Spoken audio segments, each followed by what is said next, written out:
আসসালামু আলাইকুম। কেমন আছেন সবাই? আশা করি সবাই অনেক ভালো আছেন। তো আজকের এই ব্লগে শেয়ার করব আমাদের একটা দুর্দান্ত বান্দরবন কক্সবাজার ট্রিপের গল্প। এই ট্রিপে আমরা কি করলাম, না করলাম, কি খেলাম, না খেলাম, কোথায় ঘুরলাম এবং কতটুকু বাজেটের মধ্যে কি করলাম সব কিছু শেয়ার করব। সো তাই আর দেরি না করে চলুন শুরু করা যাক আমাদের এই গল্পটা।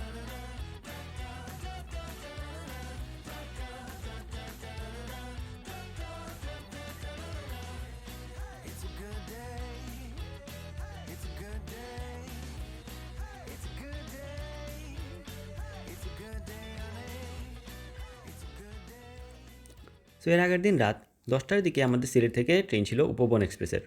তো আমরা এখানে চিটাগাং শহরে এসে পৌঁছাই 6:50-55 নাগাদ। আমাদের ট্রেনটা ভালোই ছিল। আমাদের সিট নিয়েছিলাম আমরা এসি সিট।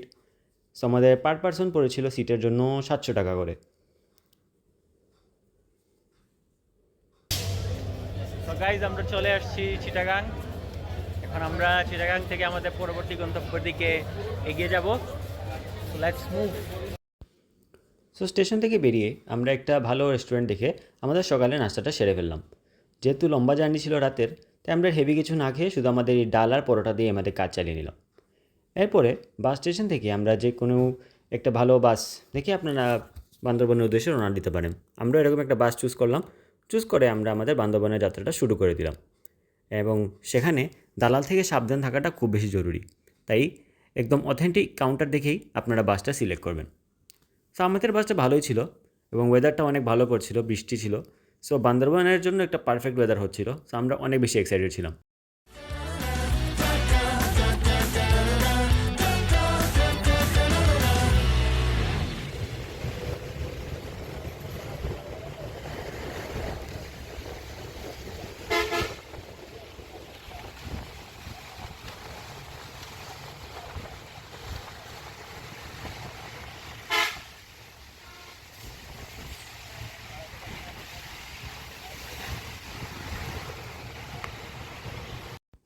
সো চিটাগাং থেকে আমরা 2 ঘন্টায় বান্দরবান এসে পৌঁছে যাই এবং পৌঁছেই আমরা আমাদের হোটেলে এসে চেক ইন করি।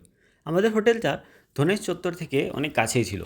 সো আমরা এখান থেকে ওয়াকিং ডিস্টেন্সেই আমরা বলতে গেলে আমাদের হোটেলে চলে আসতে পেরেছি। সো আমরা আমাদের হোটেলে যেহেতু আমরা 7 জন ছিলাম, তাই আমরা 2টা রুম নিয়েছিলাম। সো একটা রুম ছিল সিঙ্গেল বেড এবং একটা ডাবল বেডের। সেই রুমের ভাড়া পড়েছিল 1500 টাকা করে। এবং আমাদের অপোজিটেই আরেকটা রুম নিয়েছিলাম যেখানে ছিল 2টা বেডরুম, মানে 2টা বেড। তো সেটা পড়েছিল 2000। সো মোট 3500 আমাদের এই 2টা রুমে ছিল পার নাইট হিসাবে। রুমটা মোটামুটি ভালোই ছিল, ফেসিলিটি তো ছিল ভালোই। এবং আমরা ভালোই আমাদের রুমের এক্সপিরিয়েন্সটা বলতে গেলে আমাদের ছিল।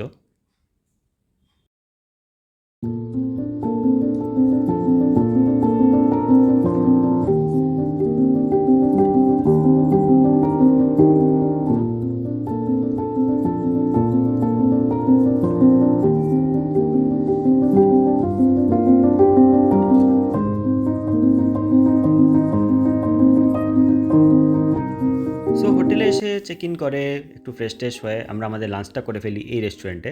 এই রেস্টুরেন্টটা আমাদের হোটেলের অনেক কাছেই। সো আমরা সেখান থেকে আমাদের আজকের মানে ওই দিনের লাঞ্চটা আমরা একটু সেরে ফেলি। এবং রেস্টুরেন্ট থেকে বেরোই এত সুন্দর সুন্দর ভিউজ দেখা যাচ্ছিল পাহাড়ের, যে মনটাই একদম খুশি হয়ে যাচ্ছিল। এবং ওয়েদারটাও অনেক অনেক বেশি প্রেফারেবল ছিল। সো যেহেতু আমরা অলমোস্ট একটা হাফ ডে হয়ে গেছিলো, সো আর আজকে আমরা কোনো লম্বা ট্রিপে যাচ্ছি না, আমরা আশপাশটাই ঘুরছিলাম। তো তাই চিন্তা করলাম একটু সাঙ্গু নদীর আমরা ট্রিপটা নেওয়া যাক। সো আমরা একটা বোটে করে সাঙ্গু নদীর উদ্দেশ্যে রওনা দিব বলে আমরা আমাদের হোটেল থেকে বেরিয়ে পড়লাম।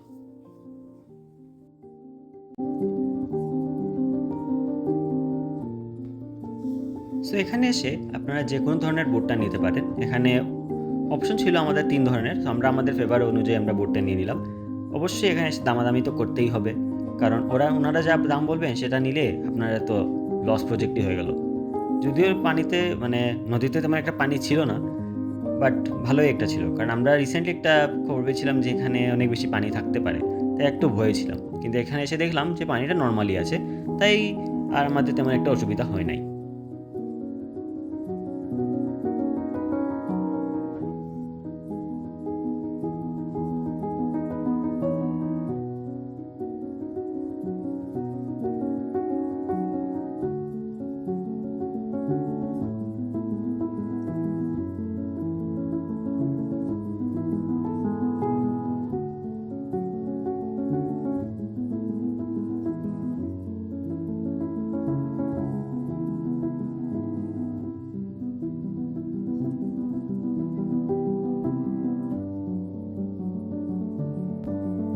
নদীতে ঘুরতে ঘুরতেই আমরা খবর পেলাম এক ঝর্ণার কথা।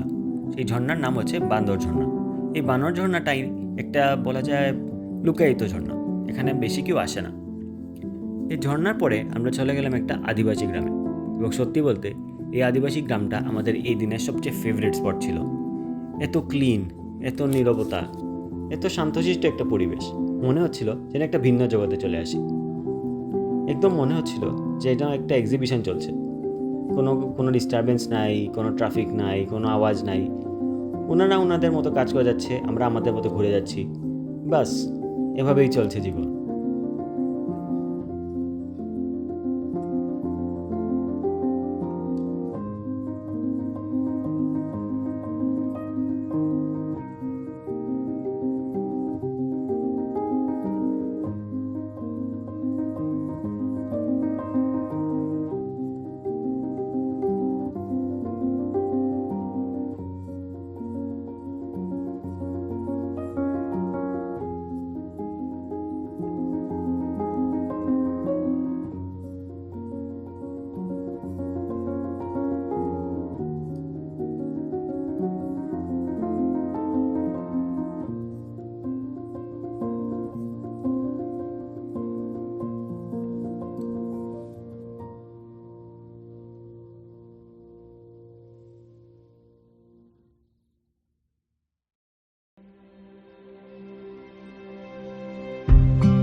এভাবেই ঘুরতে ঘুরতে আমাদের আদিবাসী ঘোরাটা শেষ হয়ে গেল, এবং আদিবাসী গ্রাম থেকে একটা শিক্ষা নেওয়া যায়, আর তা হলো যদি চাই তাহলে শান্তিতে অবশ্যই থাকা সম্ভব।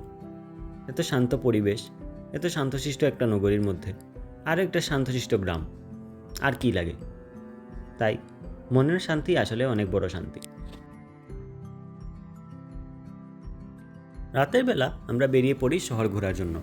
আমি শহর ঘুরতে ঘুরতে চলে আসি আমরা এখানে একটা বলা যায় জমজমাট একটা জায়গায়, একটা বাজার এলাকায় এসে আমরা আমাদের সন্ধ্যার নাস্তাটাও করি, সাথে একটু বাজারটা করলাম, একটু ঘুরে ঘুরে দেখলাম যে কোথায় কী পাওয়া যাচ্ছে না পাওয়া যাচ্ছে।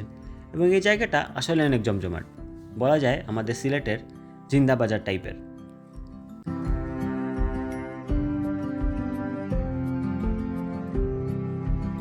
বাজারে ঘোরাঘুরি করে আমরা একটা আদিবাসী কুজিনও ট্রাই করার চান্স পেলাম, মুন্ডি। এই মুন্ডিটা ছিল চিকেন মুন্ডি।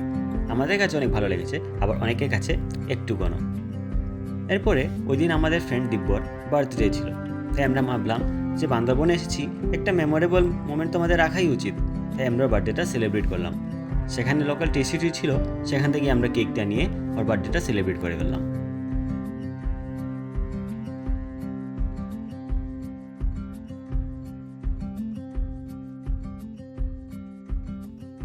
এর পরের দিনের জন্য আমাদের একটা বড় প্ল্যান ছিল, তাই ওই প্ল্যান অনুযায়ী আমাদের গাড়ি লাগবে, এবং গাড়ির যে স্ট্যান্ডটা ছিল সেটা আমাদের হোটেলের মোটামুটি কাছেই ছিল।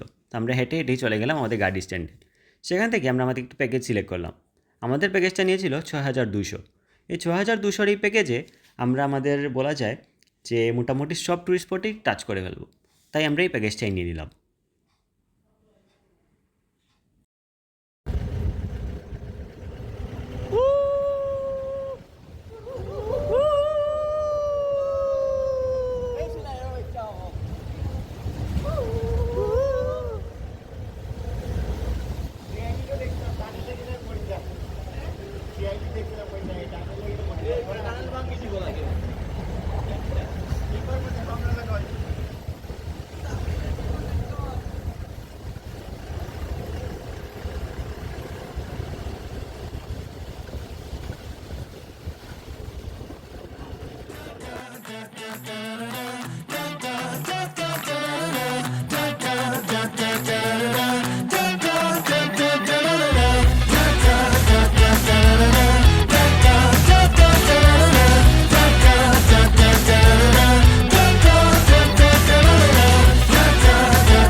তাই সেখানে চেকপোস্টও ছিল। আমাদের প্রথম চেকপোস্টেই এত সুন্দর সিনারি দেখে আমরা তো বনে গেলাম। মানে এটা বোঝাই যাচ্ছিল না এটা চেকপোস্ট, আমরা এটাকেও একটা টুরিস্ট অ্যাট্রাকশন বানিয়েই ফেললাম। সেখানে দাঁড়িয়ে আমরা অনেক ভালো ভিউ দেখছিলাম, তো সবাই সেখানে থেকেই আমরা আমাদের ফটোশ্যুট শুরু করে দিলাম।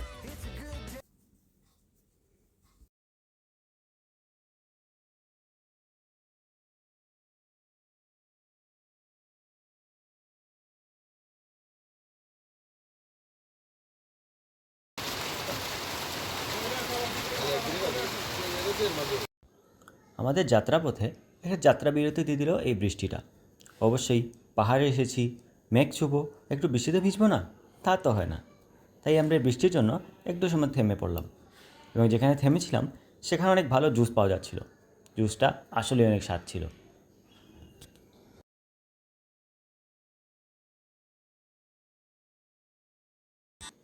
এই পাহাড়গুলো যখন দেখছিলাম তখন একটা কথা বারে বারে মনে পড়ছিল। ছোটোবেলায় যখন শাহরুখ খান কাজলের গান দেখতাম তখন মনে হতো, ইস, যদি সুইজারল্যান্ড যেতে পারতাম। কিন্তু আসলে আমাদের দেশেই তো সুইজারল্যান্ড আছে। আসলে সুইজারল্যান্ড না, আমাদের বান্দরবান।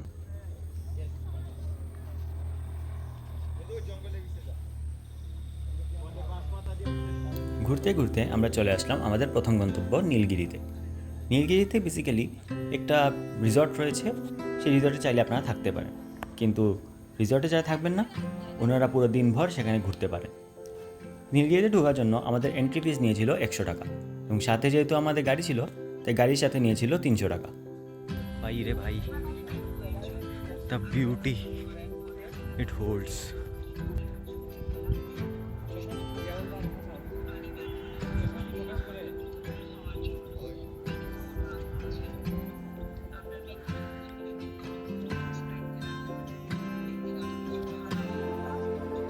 মানে যারা বাংলাদেশ এখন এক্সপ্লোর করে নাই অনেক কিছু মিস করতে সবাই। Like this is so pretty, specially আমাদের জন্য যারা আমরা সিলেট থাকি, ইন্ডিয়ার পাহাড় দেখতে দেখতে এত বেশি অতিষ্ঠ হয়ে গেছি। হচ্ছে আমাদের বাংলাদেশের পাহাড় ব্রো, উই হ্যাভ পাহাড় ইন বাংলাদেশ। ইয়েস ভাই, কত সুন্দর সুন্দর পাহাড়। এটাই গিয়ে সাঙ্গু নদী, ওই যে এটা সাঙ্গু নদী।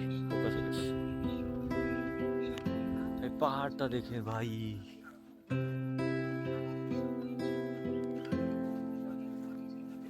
মানে আসার পর থেকে সবকিছু এত ওয়াও লাগতেছে, যখন ওয়াও বলতে বলতে মুখে ব্যথা হয়ে গেছে। Bandarban you are too pretty to be wow. ঘুরতে ঘুরতে হঠাৎ চোখে পড়লো যে পাহাড়ের এক কোণ দিয়ে বৃষ্টি আসতেছে, এবং সেটা একটু পরে আমাদের উপর চলে আসলো। মানে আমাদের যে রিসর্টে আমরা ছিলাম সেখানে পুরোটাই একদম মেঘ দিয়ে ঘিরে গিয়েছিল, এবং এরপরে শুরু হয় বৃষ্টি।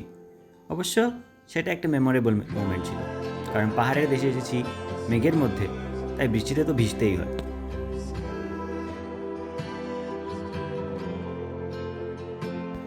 এরপর চলে আসি আমাদের আজকের দিনের দ্বিতীয় গন্তব্যে, সেটা ছিল ডাবল হ্যান্ড ব্রিজ।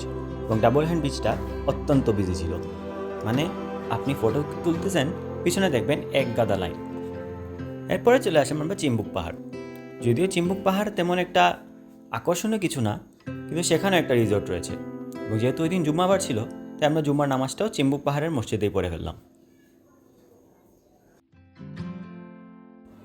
পাহাড় থেকে নামার পথে আমাদের চোখ পড়লো এই ফ্রুটসের দোকানে।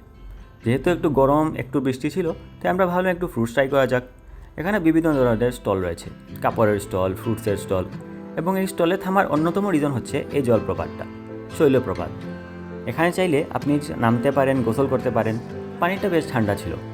যেহেতু আমার জলপ্রপাতের একটা ফোবিয়া রয়েছে, তা আমি এই জলপ্রপাতে নামতে যাইনি, কিন্তু আমার বন্ধুরা ঠিকই নামে। মানুষের এক্সাইটমেন্টটা বুঝি না কিছু, মানে একটুখানি পানি দেখলো নামতেই হবে। মানে কি পানি নামতেছে পাথর দিয়ে, ঠান্ডা ঠান্ডা পানি, দ্যাটস ইট। এই পানির মধ্যে সবার নামতেই হবে। আসলে বিভিন্ন মানুষের বিভিন্ন ধরনের রুচি থাকতে পারে। যারা ঝর্ণা বা জলপ্রপাত লাভার তাদের জন্য যে কোনো জলপ্রপাতই আকর্ষণীয়, তাই কেউ মাইন্ড করেন না। এরপরে বিকালকের টাইমে আমরা চলে আসলাম একটা আকর্ষণীয় জায়গায়, নীলাচল। এটা বলা যায় one of my favourite places in Bandarban, কারণ এখান থেকে আপনি যেভাবে পাহাড় থেকে ভিউ দেখতে পারতেছেন, সেখানে শীতল বাতাস, গাছগাছালি আপনার মনকে প্রশান্ত করে দিবে।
এখানে হাঁটতে হাঁটতে মনে হবে না জানি কোথায় যেন হারিয়ে গিয়েছি।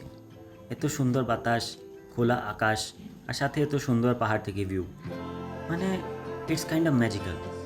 আপনি যদি নিজে না অনুভূতি করেন তাহলে বুঝবেন না।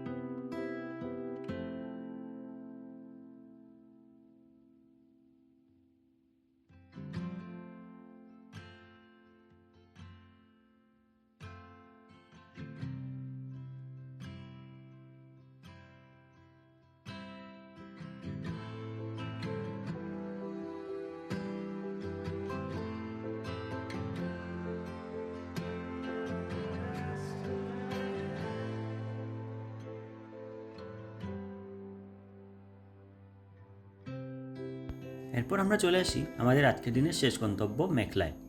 সেটাও একটা বলা যায় অ্যাডভেঞ্চার ওয়ার্ল্ডের মতো। Hi sir, how are you? I'm doing fine. How are you? I'm fine too.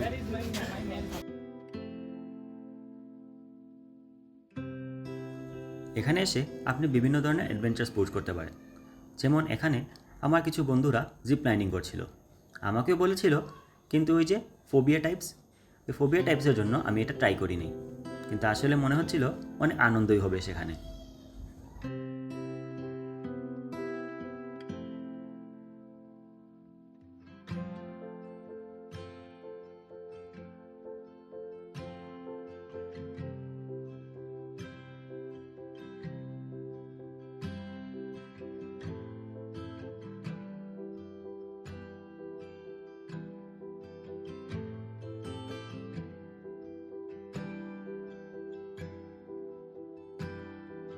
একটু আগে আমি কইলাম 1 সেকেন্ড আগে ধরলাম না, আমি তারা না চাইতাম।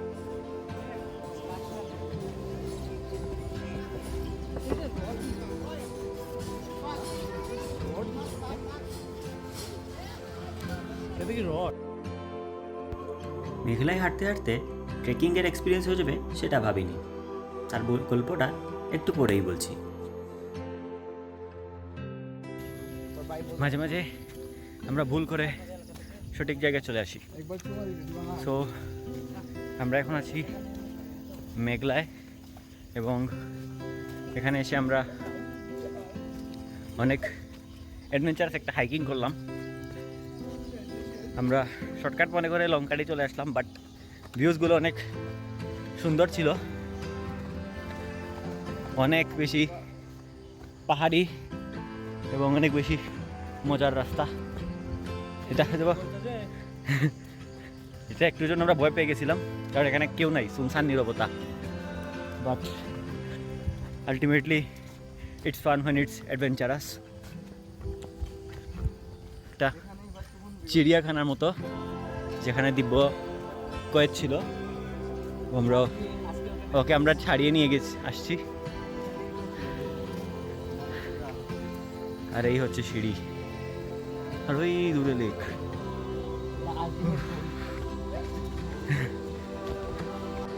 হার্টের সেটটাইও না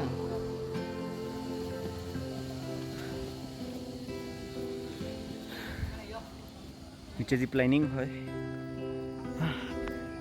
এখন এই সিঁড়িটা পার করলে আমরা সেকেন্ড ব্রিজে পৌঁছে যাব। ভাই এখানে যে কার্ডিও হয়েছে, আগামী 1 সপ্তাহ জিম না করলেও চলবে। ওয়েট, হঠাৎ সমুদ্র? আগেই বলছিলাম আমাদের এই যাত্রাটা হচ্ছে বান্দরবন কক্সবাজার। তাই বান্দরবনে 2 দিন কাটিয়ে আমরা চলে আসলাম কক্সবাজার সমুদ্র সৈকতে।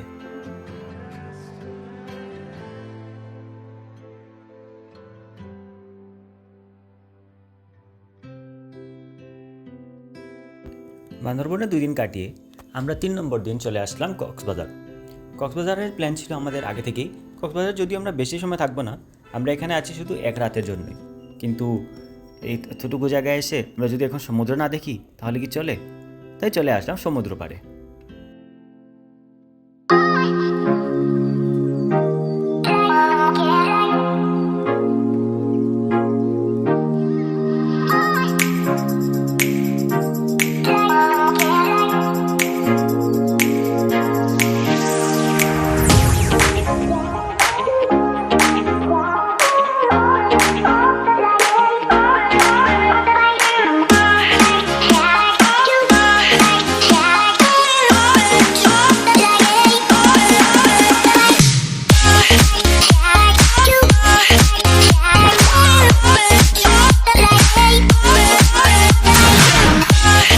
আমরা এর আগে এসে সমুদ্রের পাড়ে একটু গোসল টোসল করে খেলাধুলা করে চলে গিয়েছিলাম। তখন কিন্তু সন্ধ্যা হয়ে যাচ্ছে, কিন্তু আমরা তখন আর লাঞ্চ করিনি, কারণ আমরা সানসেট মিস করতে চাইনি। এখন এত দূর এসে যদি আমরা সানসেট মিস করে দিই তাহলে কিভাবে হয়?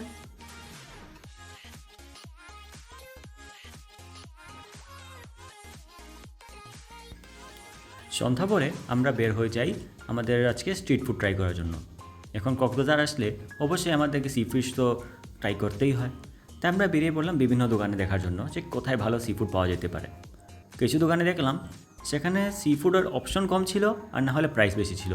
তাই আমরা রাস্তায় রাস্তায় ঘুরছিলাম এবং দেখছিলাম যে কোথায় আমরা আমাদের মন মতো স্ট্রিট ফুডটা পেয়ে যেতে পারি।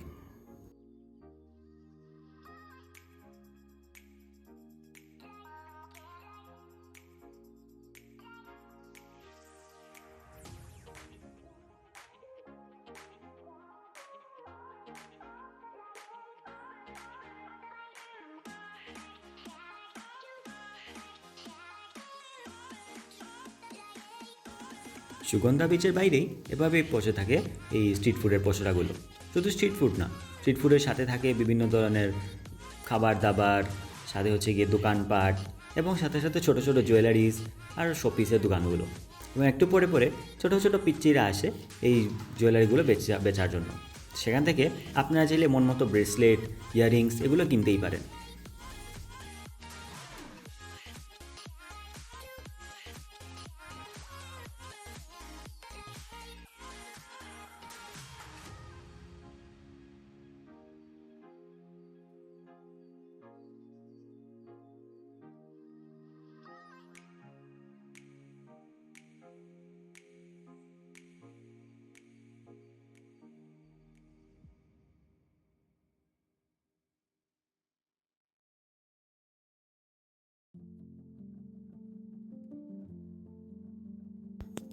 এরপরে আমরা আমাদের মন মতো সি ফুডের দোকানটা পেয়ে যাই।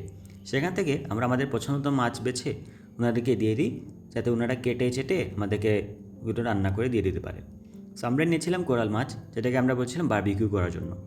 সেখানে দেখতে পাচ্ছেন আমাদের বারবিকিউটাকে ভালোভাবে ম্যারিনেট করে সেখানে তান্দুরিতে দেওয়া হবে। তান্দুরি না, সরি, এটা অ্যাকচুয়ালি বারবিকিউ গ্রিল। সেখানে বারবিকিউ করে আমাদের কোরাল মাছটা আমাদেরকে প্রেজেন্ট করা হবে। সাথে নিয়েছিলাম আমরা একটা রূপচাঁদা মাছ এবং 2টা চিংড়ি, সাথে নিয়েছিলাম স্কুইড। সত্যি বলতে স্কুইডটা আমার তেমন একটা ভালো লাগেনি।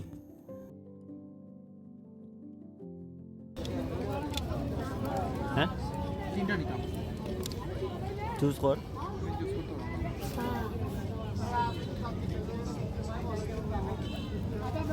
এবার তুই সাড়ে সাথে হতে পারবে কালো সাড়ে সাথে আর তুমি কালার দেবো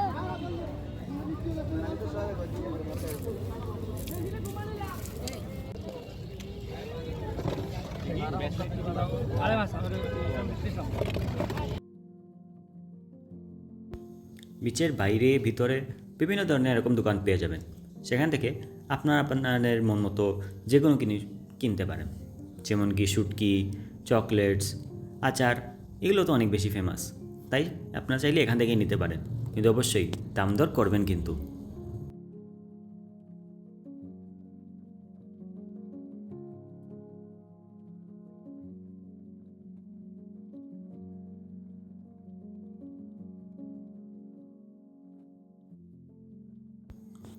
পরে আমরা রাতের খাবারের জন্য সেখানে অনেক ফেমাস একটা রেস্টুরেন্ট আলগনিতে চলে গেলাম। সেখানে গিয়ে আমরা আমাদের মন মতো করে চুজ করে আমরা খেয়ে নিলাম, এবং সত্যি বলতে সেখানে খাবার অসাধারণ ছিল।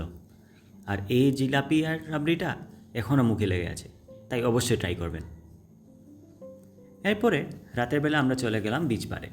এখন কক্সবাজার গেলে আমার যেটা সবচেয়ে পছন্দের জিনিস সেটা হচ্ছে রাতের বেলা বিচে যাওয়া, কারণ সে সময় সমুদ্রের গর্জনটা শুনতে অসম্ভব সুন্দর লাগে, অনেক ভালো লাগে। তখন মনে হয় পুরো রাতটাই এই বিচের পাড়েই কাটানো যাবে।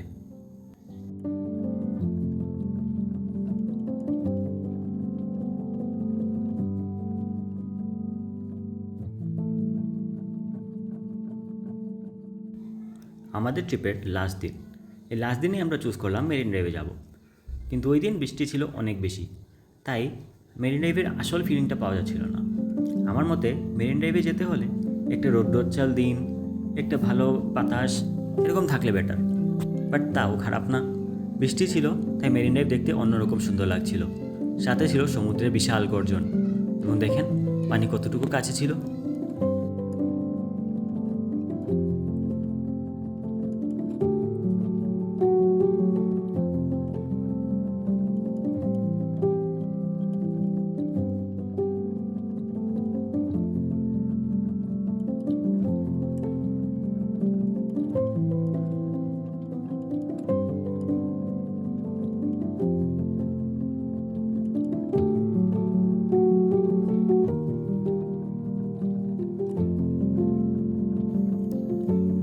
বিচের পাড়ে হাঁটতে হাঁটতে হঠাৎ দেখা পড়লো এই কাঁকড়া মশাইয়ের সাথে, এবং কাঁকড়া মশাইয়ের সাথে কিছু সময় আমরা খেলা করে আস্তে আস্তে আমাদের ট্রিপটা সমাপ্তির পথে চলে আসলো।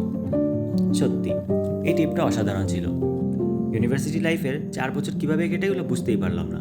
4 বছর শেষে আমরা এই ট্রিপটা সাকসেসফুল করতেই পারলাম আসলে। আর সমস্যা না, আগামীতে আরও ভালো ট্রিপ হবে ইনশাআল্লাহ। সমুদ্র পাড়টা আসলেই ম্যাজিক্যাল, এখানে আসলে মন ভালো হবেই, তার সাথে ছিল পাহাড়ের ছোঁয়া। আর কি লাগে বলেন তো? তাই এই ট্রিপটা এখানেই শেষ করছি, আশা করি আবার দেখা হবে।